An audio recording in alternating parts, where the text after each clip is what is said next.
You want to create pleasantness in your happiness, in your home, we don't know. 3-4 people are there, whether they're going to cooperate or not.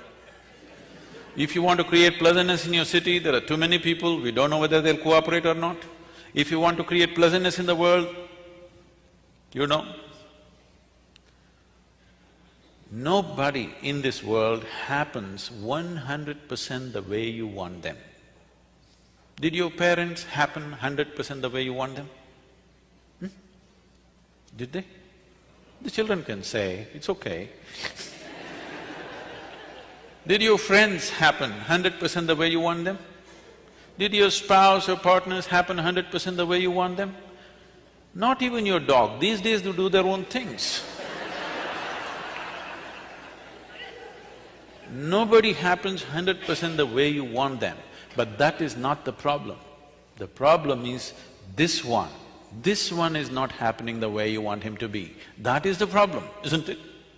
If this one happened 100% the way you want him, life around you, whichever way it happens, it's either a breeze or an adventure. Yes? It is either a gentle, the fragrance of the jasmine on a gentle breeze, or it's an adventure. There is no unpleasantness. Unpleasantness is happening from within you, never from outside of you. No, you don't know how unpleasant my boss is. No, he only causes, at the most, if he's causing unpleasantness around you. He cannot cause unpleasantness within you, isn't it? This is your work. This is completely your work, isn't it? Why would anybody cause unpleasantness to himself? Simply because we have chosen to live unconsciously, just as a compulsive reaction to everything that's happening around us. For solutions, we are looking into books, we are looking into all kinds of things. We are always looking elsewhere, never inward. This happened. We are from Tennessee. In Tennessee, every family with some kind of tradition has their own leather-bound, large-sized Bible of their own. They're very proud of this. It's so large, you can barely open it, at least children cannot. One day a boy, 12 years of age, who was studying in a boarding school elsewhere, came home and he found this huge book sitting there and he opened it. A few pages he opened, a leaf which had been there in the book for a long time, it was dry, it flew out and fell down. Then he called out loudly, "Mama, come and see what I found." She said, "What is it that you have found?" "Mama, come and see, please come and see what I have found." She said, "Come, tell me, what have you found?" He said, "I think I found Adam's underwear."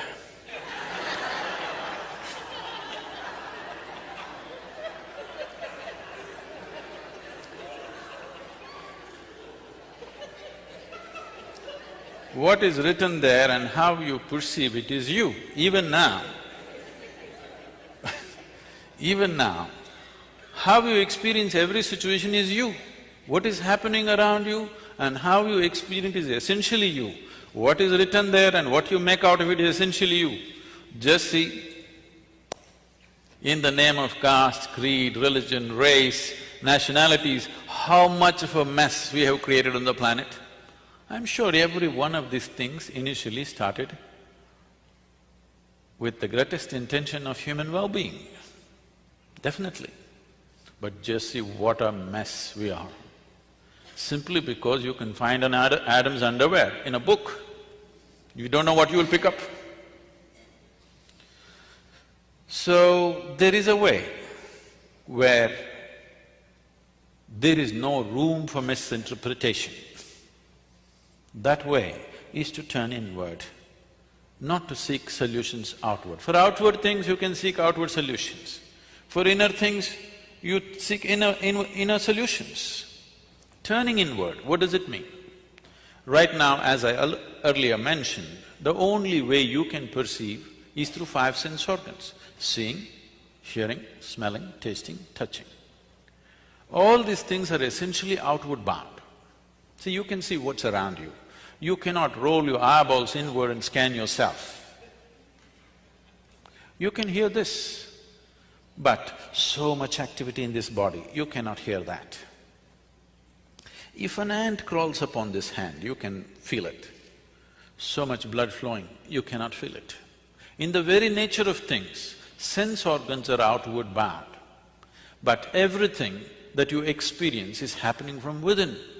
This is the fundamental human predicament. Only if you turn inward, then you are into what you are referring to as India studies. Otherwise, India is a glorious chaos. Lot of Indians miss it. Too much order in America. Once in a way they have to go out and get lost and have a diarrhea at least. Yes or no? If not enlightenment, at least a diarrhea. You must eat the street food and something must happen. No, it need not be like that. It is just that it's very organic. It is always depending upon touching the inner genius within every human being. It is not depending upon the organization of the outside, which can be very chaotic. For a person who's been born and brought up in Western societies, India could be bewildering and scary.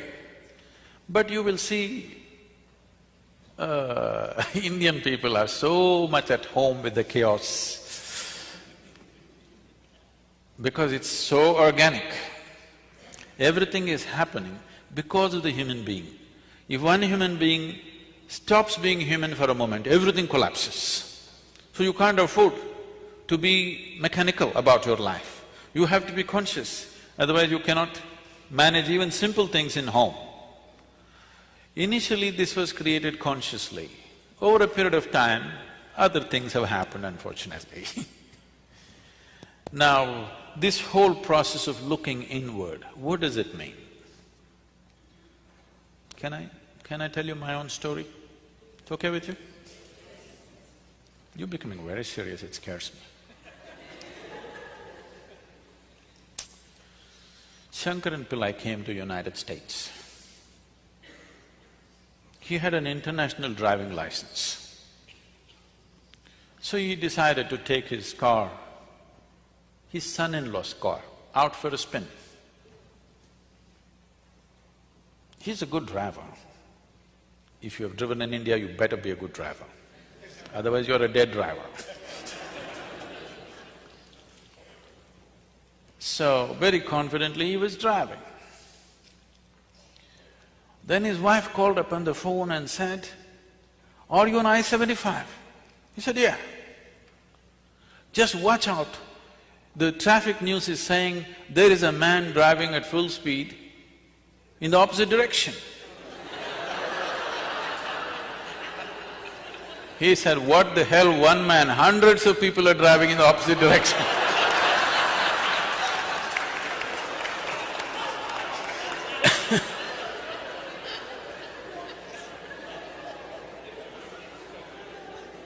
But he's very comfortable. So what does turning inward mean? This happened to me when I was just 3-4 years of age. Suddenly one day I realized, I don't know anything. I don't know anything means I don't know anything at all. If they give me a glass of water, I do not know what is water. When I say I do not know what is water, I know how to use it. I know if I drink it, it'll quench my thirst and so many other ways of using it. But I do not know what is water. Do you know what is water even today? With all this scientific exploration, you must understand, we have not understood a single atom in its entirety. We know how to use them, but we do not know what it is. even today. It is the only thing available in all the three states on the planet. 2/3 of the world, the planet itself is water, 2/3 of your body is water. If you want to look for life, you look for water. A drop of water means you think life is possible. It's the very basis of your existence on this planet. But you do not know what it is. So they give me a glass of water, I keep staring at this for 3-4 hours at a stretch. If I find a leaf, I will stare at it 5-6 hours. I sit up in my bed, staring at the darkness for the whole night. My dear father, being a physician, started thinking I need psychiatric evaluation. This boy is just staring at something or the other, unblinking for hours on end, he's lost it. My problem is, I look at this, I do not know what is this, how to shift my attention to something else, I'm just stuck to it, paying attention to it. In this condition, they sent me to school. I went to school and my mother told me, you must pay attention to the teacher. I went and paid attention. The kind of attention they would have never received in their life. Initially, I understood the words that they were speaking. After some time, I realized they're only making sounds. I am the one who is making up the meanings in my head. Even now, see, I'm only making sounds. Because you presume you know English language, you're making up the meanings. A language is a conspiracy between two people. Yes? Suppose I start talking in a language that you do not understand, it will be just sounds. Even now I'm only making sounds, you're making up the meanings. And there is a code book for this conspiracy called a dictionary. So I realized I'm making up all the meanings in my head, and I stopped making up the meanings. Just the sounds. These teachers come and keep on making sounds. The problem with most people is, the moment they cannot understand, they will not pay any attention. Please especially things that you do not understand, you must pay attention, isn't it? Yes or no? What you do not understand definitely needs your attention. But generally the thing is, the moment you cannot understand, you don't pay attention. Turn on the Chinese channel, just listen carefully, with full attention. You will see things will happen to you. So I just paid attention, not attaching any meanings to the sounds they were making. After some time, it became so amusing, these people going on making noises. A big smile spread on my face. They were not amused at all. I was very consistent with my education. Every monthly test, consistently I got 6 zeros. Because I gave it empty. Because I was made like this, I come home in the evening study hours, or 2 hours in the evening, you must study in the house. If I open the book, I stay like this, without reading a single word for the next 2 hours, I will be just like this. All I need is just a dot on the paper, just a tiny speck on the paper. If I put my attention to it, the damn speck will take me somewhere. I won't read a single word, nor will I look around, nor will I do anything, simply. After 2 hours, I'll be in the same speck, unmoving from that. So my attention is like this, I'm paying attention to the teachers. So, I clearly remember this. When every month they give this report card, I don't know if you still have it. You still have that method of report cards? When the report card comes, some children will be strutting around, they are first, second, whatever. Some will be crying, they're terrified to go home because they got something. In my whole school days, all those 12 years, I never opened my report card. The teachers gave it to me, I took it and gave it to my dad. I thought this is a transaction between the two of them. I never wanted to, peep into that.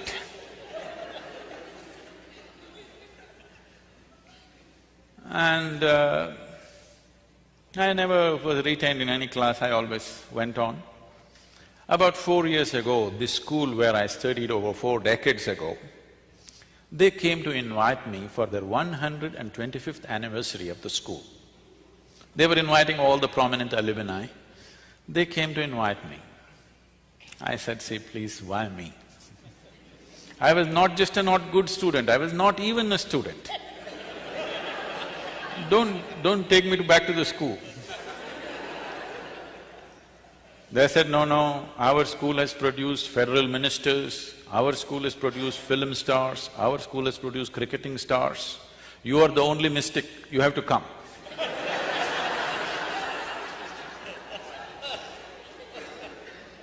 I said, okay. And I stood up to speak in this quadrangle, the same oppressive buildings. I just looked like this, I suddenly saw this classroom and this whole situation came back to me. I was about 12 years of age. As usual, I am paying absolute attention to the teachers. I know the teachers past, present and future, but I don't hear a word of what they're talking. So that particular afternoon, this teacher is trying to get some response from me. But these are times when for 3, 4, 5 days, I wouldn't utter a single word. Because when you don't know anything, what do you say? What is there to say? You know nothing. If you look at a leaf, you don't understand that in entirety. If you look at anything, you don't understand in its fullness. So, there's nothing to say. He tried 35, 40 minutes trying to get some response. Nothing came out of me, I was paying full attention to him. He came, held me by the shoulder, shook me violently and said, "You must either be the divine or the devil. I think you are the latter." Till now, till that moment, my problem was, what is this, what is that, what is that, what is that?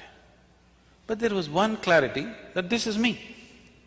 Suddenly this man confused me about this also.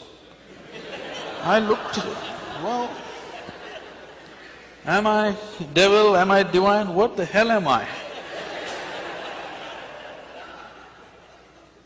This was very clear that this was me, but this man brought this confusion about this also. I tried to stare at myself, it didn't work, so I closed my eyes and sat. Initially hours, then it went into days. Once I closed my eyes and sat, I thought, in my experience, I felt it's about 25, 30 minutes.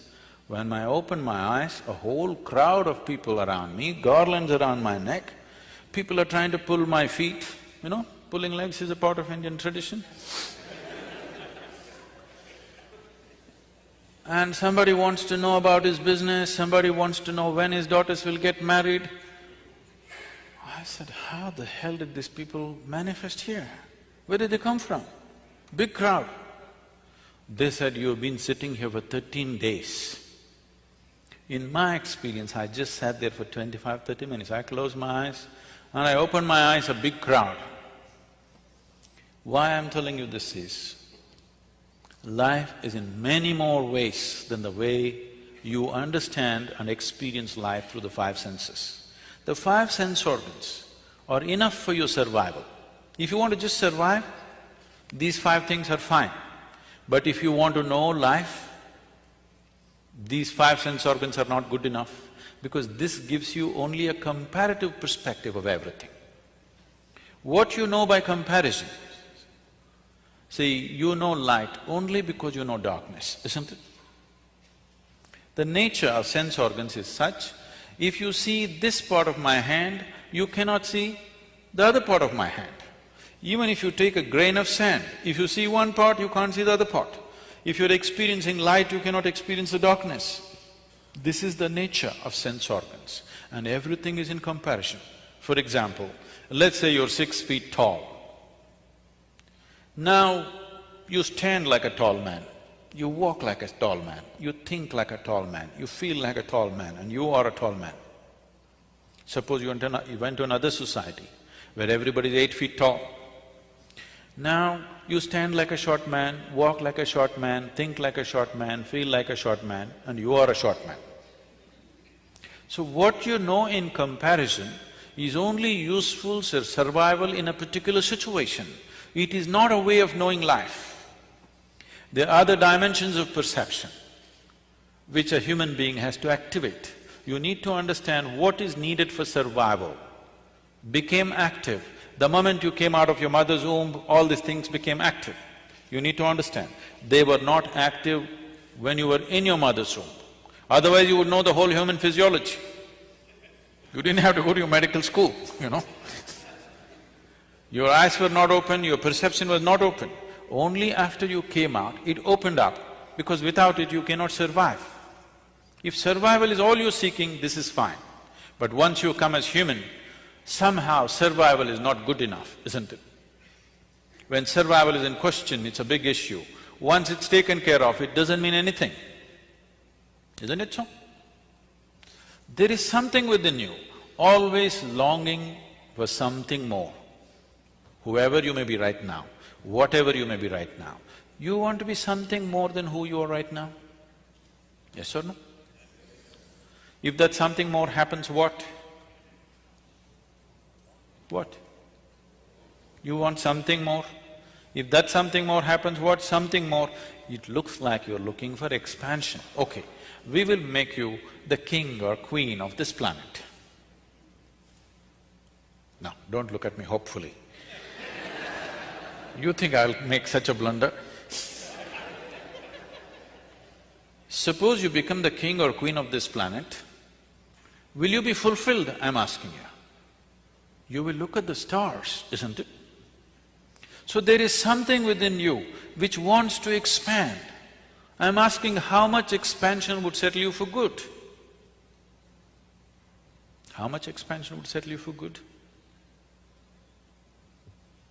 Hello? Unlimited. You're looking for infinite expansion, a fantastic desire, but a hopeless method. Your longing to become boundless is wonderful. See, there is something within you which does not like boundaries. Suppose I imprison you in a 5x5 cubicle right now, you will feel horribly imprisoned. Tomorrow, we will liberate you into a 10x10 cubicle. You will feel wonderful for a day, and again the same thing. Then we will liberate you into a 100x100 cubicle. You will feel wonderful for 3 days, and again the same thing. It doesn't matter where I set the boundary. The moment you can feel the boundary, you want to break it. Yes? There is something within you which does not like boundaries. There is something within you constantly longing to become boundless. You may be trying to settle this either unconsciously or consciously. If you're trying to settle it unconsciously, you think going out shopping will settle it. It does for a moment, again tomorrow the same thing. Or reading a book will settle it, or conquering something will settle it. All these things settles you for some time, and again the same thing. The moment you can feel the boundary, again it's a problem, isn't it? There is something within you longing to become boundless. You need to understand this. Boundaries are essentially the nature of the physical. The physical exists in this universe, the physical exists in creation only because of defined boundaries. I can call this a physical body only because there is a defined boundary. If I take away the boundaries of this body, could you call this physical? If it is all over the place, would it be physical? Only because it stays within a defined boundary, it's physical. So boundary is the nature of physical existence. There is something within you longing to go beyond all boundaries. So if you touch a dimension within you, which is not physical in nature, only then this will settle. Is there such a thing? Well, let's understand this. When you were born, your body was only this much, now it's become this much. How did it happen? What? How did it happen? The food that you've eaten, isn't it? The food that you've eaten. So what you call as my body is a heap of food, actually, or it's a piece of this planet. Physical is something that you gathered over a period of time, yes? Physical is an accumulation. What you accumulate, at the most you can claim it is mine. It cannot be you, isn't it? It can be yours, it can never ever be you. It can be mine, it can never ever be me, isn't it? What you gather can belong to you, cannot become you. But right now, you are so identified with things that you have gathered, not only in the body, in the mind. Your mind is a heap of impressions that you've gathered. Your mind is a gathering, your body is a gathering. Both are accumulations. Between these two things, where are you? A dimension beyond the physical, which is the basis of all this. If you eat a piece of bread, it transforms it into such a fantastic machine that we call as human mechanism. This human body is the most sophisticated technology on the planet. Do you agree with me? The iPhone users, I'm asking you. Because I see you so deeply engrossed in it, you seem to think it's more than the eye. Now, this is the highest level of technology found on the planet. Everything else is a small imitation of this, isn't it? And with what are you manufacturing this? With a piece of bread, with a carrot, with an apple, with whatever you eat.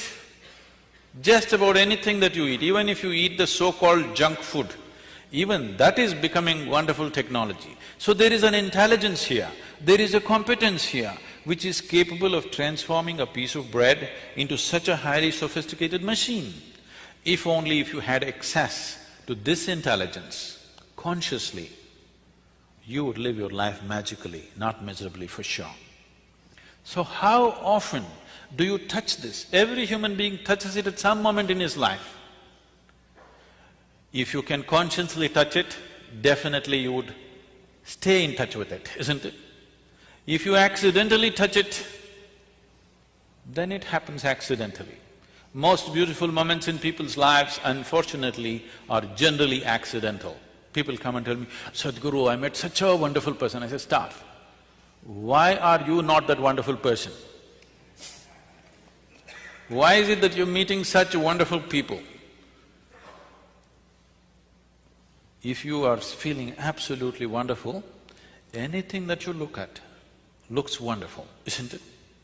Yes or no? Have you noticed this? When you're happy, you appreciate everything. When you're miserable, everything is…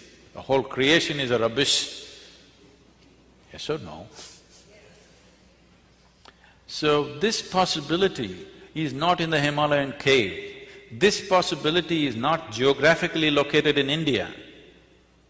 This possibility is here with every one of us. Whether we turn inward or we squander our life outward, that's all the choice you have. Because the experience of life, the quality of your life is right now determined not by what kind of clothes you wear, what kind of car you parked outside, what kind of home you live in. This moment, what is the nature of your experience? Is it immensely pleasant or unpleasant or seesawing between the two? That determines the quality of your life.